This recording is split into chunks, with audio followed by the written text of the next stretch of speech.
यूनान कश्ती हादसात में पाकिस्तानियों की अमवात की तादाद 50 से जायद हो गई है। 120 से जायद अफराद अभी भी लापता हैं। इस्तांबुल से हर किश्ती जो जा रही है इटली या ग्रीस जा रही है उसमें 70-75% पाकिस्तानी है और मेजॉरिटी उसमें 15-16 साल के बच्चे। आपकी भूख से, आपके यहाँ पाकिस्तान के क्राइसिस से लोग भर भर पैदल जा रहे हैं ग्रीस और इटली, पैदल। तो जो लापता पाकिस्तानी थे अब उनको मुर्दा करार दे दिया गया है और लाशें भी नहीं मिली हैं। बात सिर्फ यहाँ तक महदूद नहीं है और सरकारी ज़राए बता रहे हैं कि इस वक्त भी लिबिया में कम व बेश 5000 पाकिस्तानी मौजूद हैं और यूरोप जाने के ख्वाहिशमंद ये अफराद मुख्तलिफ पाकिस्तानी और लीबिया के एजेंट्स के पास हैं और मतलब मरने मारने को तैयार है वहाँ पहुँचने के लिए। ये सैकड़ों की बात नहीं हो रही है, ये हजारों की बात हो रही है जो लीबिया में मौजूद हैं। इन तीनों कश्तियों पे मुख्तलिफ कौमियत के जो है वो जो शहरी थे वो सवार थे, लेकिन इनमें ज्यादातर तादाद जो है वो पाकिस्तानियों की थी और अभी भी हालात है वो यही है कि दर्जनों के हिसाब से पाकिस्तानी जो है वो इस समंदर की नजर हो गए हैं। जी आप सबको मुबारक हो। पाकिस्तान दुनिया भर में सबसे बड़ी हेडलाइन बना हुआ है और हम बहुत कम ही दुनिया भर में कोई अच्छी खबर के लिए या अच्छी चीज के लिए, अच्छी डेवलपमेंट के लिए हेडलाइन बनते हैं। उमूमन हम बुरी खबरों के लिए बनते हैं। एक गरीब नौजवान अपनी जमा पूंजी बेचकर 25 लाख रुपए जमा करता है और वो उस 25 लाख से बहुत सारे छोटे छोटे कारोबार कर सकता है, लेकिन वो नहीं सोचता कि मैं पाकिस्तान में अपना मुस्तकबिल देख रहा हूं और 25 लाख पाकिस्तान में इन्वेस्ट नहीं करता। वो एक गलत इंसान को 25 लाख रुपए दे देता है, एक ऐसे एजेंट को जो उसे गैर कानूनी तरीके से बाहर लेके जाएगा और वो मौत का रास्ता इख्तियार कर लेता है, लेकिन पाकिस्तान में अपना सरमाया लगाने का रास्ता इख्तियार नहीं करता और इनकी तादाद लाखों में जा चुकी है। सर, लोग क्यों जाते हैं? मजबूरी से जाते हैं। किसका दिल करता है? कौन झांसा दे के उनको ले जाता है? अपने पल्ले से वो पैसे लगाते हैं मलिक साहब, क्योंकि यहां पे उनके गुजारे नहीं हो रहे। उधार पकड़ के किसी भी तरह से वो कहते हैं कि हम कुछ हो जाए, यहां से जिंदा भाग के कहीं निकल जाएं। वो जो आप बातें कर रहे थे, अपने बाप का इलाज करा लें, छोटे भाइयों को पढ़ा लें, बहनों की शादियां कर दें। हैं कि हमारे तो बच्चों का मुस्तकबिल ये है कि वो शिपों पे और इस तरह यूरोप और अमेरिका पहुंचने की कोशिश कर रहे हैं और वो तो इमर्जिंग टेक्नोलॉजीज की बात कर रहे हैं और वो एक ये तो हम 75 साल पहले आज़ाद हुए थे, हमारे बच्चे शिपों पे जा रहे हैं, वो इमर्जिंग टेक्नोलॉजीज पे। और क्या वजूहत है कि लोग क्यों जाते हैं?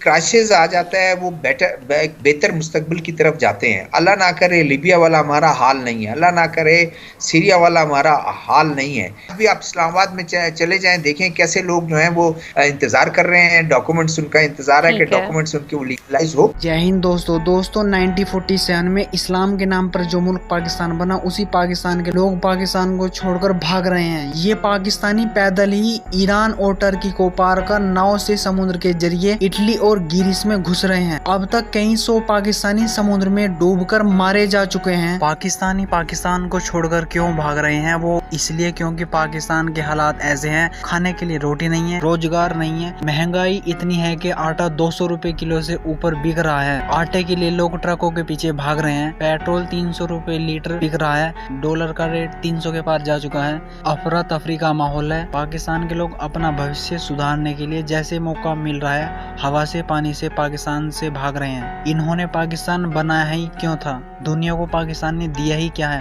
पाकिस्तान तो केवल जिहाद करने और पूरी दुनिया में टेररिस्ट एक्सपोर्ट करने के लिए जाना जाता है। दुनिया का बड़े से बड़ा आतंकवादी पाकिस्तान में पाया जाता है। बलूचिस्तान तो देखें ये रूट है। हम यहाँ हर फिगर जो बताते हैं कि जो लोग 100 के करीब 150 के करीब रोजाना के बुनियाद पर वहां से पुश बैक किए जाते हैं ईरान से।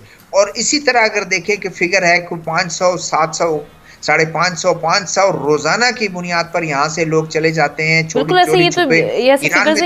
पहले कर रहे थे कि हमारी किश्तियां डूब रही हैं, हम डूब रहे हैं, तो अब भारत का 2.5 लाख स्टूडेंट जो होता है वो हर साल आके यहाँ पढ़ता है और मेजॉरिटी उसमें से स्टेम सब्जेक्ट्स में होते हैं।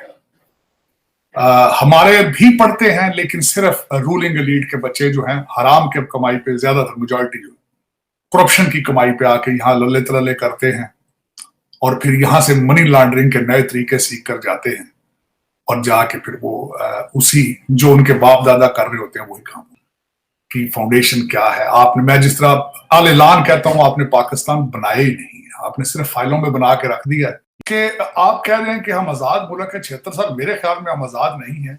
यहाँ से जब ब्रिटिश गए थे अपने एजेंट्स को चाबियां देके, तो वही आज पाकिस्तान को चला रहे हैं।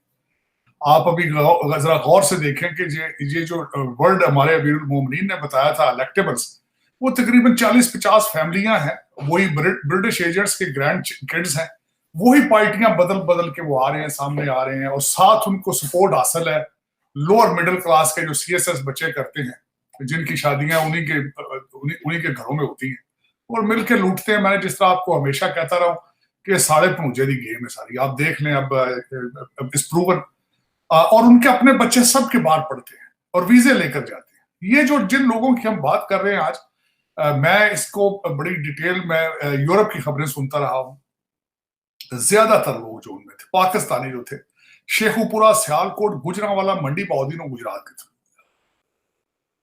और जिस पे जितना भी अफसोस किया जाए कम है, ये कई माओं के बच्चे हैं।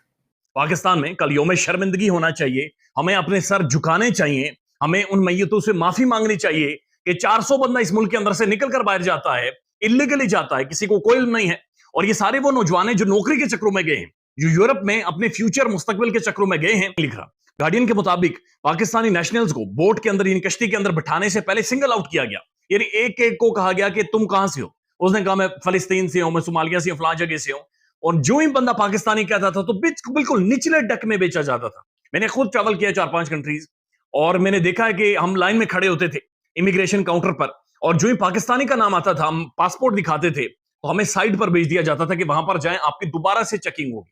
हमें बताना पड़ता था कहां से आए हैं, कितने डॉलर्स पास हैं, पूरी तलाशी A to Z, और उसके बाद जाने देते थे। हमारे दोस्त काफी मौजूद थे जो बाकी ममालिक से और खासतौर पर पड़ोसी मुल्क से थे, वो यकीन करें हंसते थे, लेकिन ये रियलिटी है, और ये बना दी गई है पाकिस्तान में, खासतौर पर पाकिस्तान की जो एक पॉलिटिकल क्लास है। पाकिस्तानी नेशनल्स को सिंगल आउट किया गया उस बोट में, और बाकी सबको टॉप डेक पर बिठाया गया या रखा गया।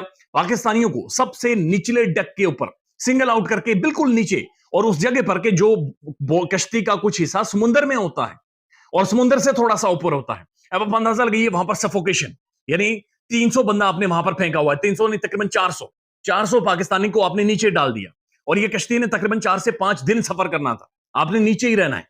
अब वहां पर हब्स क्या हुई होगी, वहां पर ये आप आपस में गुफ्तगू क्या कर रहे होंगे, वहां पर भूख, पानी, यानी फ्रेश एयर, कोई सिस्टम वहां पर मौजूद नहीं था, और निचली डेक पर पाकिस्तानियों को, बेचारों को, गरीबों को डाल दिया गया। उसके बाद वो लिखते हैं, यानी ये गार्डियन लिख रहा है कि जिस डेक पर पाकिस्तानी को डाला गया था, वहां पर बचने के चांसेस बहुत ज्यादा कम होते हैं एज कंपेयर टू उन लोगों के कि जिन्हें टॉप डेक पर डाला गया, यानी जिन्हें ऊपर लाया गया, उनके बचने के चांसेस बहुत ज्यादा थे, और इसी वजह से जो ज्यादा लाशें गुम हैं वो पाकिस्तानियों की गुम है। अगर कोई मरने को तैयार है, जिसको पता हो कि जी हमने इस रूट पे जाना है और हम मर भी सकते हैं बट नो प्रॉब्लम, अब उसको कैसे रोका जाए? वो तो कुछ भी तरीका आजमाएगा, जितने रूट बंद करोगे वो कोई तीसरा, चौथा, पांचवा निकाल लेगा, हो ही जाएंगे सारे। तो अब we are just thinking how do you stop, क्योंकि जो हम साथ साथ विजुअल्स दिखा रहे हैं और हमारे व्यूअर्स भी देख रहे होंगे, लिटरली बच्चों की तस्वीरें हैं, और इसमें मैंने आपसे अगला सवाल करना है।